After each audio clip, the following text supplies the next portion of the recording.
Evening বন্ধুরা, আজ চলে আসলাম তাড়াতাড়ি। স্টেশন থেকে কত ওকে আনতে গেছিলাম, বাজার টাজার করেই নিয়ে আসলাম।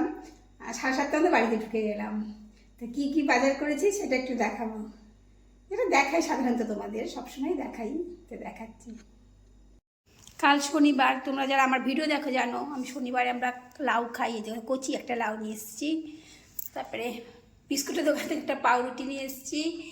আর উচ্ছে, কাঁচা আম, বেগুন, সজনে ফুল, টমেটো, এই দুটোর মধ্যে আছে ডিম। ডিম বলতে দেশি মুরগির ডিম, অনেকদিন পরে পেয়েছি, সবসময় পাওয়া যায় না। 20টা দেশি মুরগির ডিম নিয়ে এসেছি।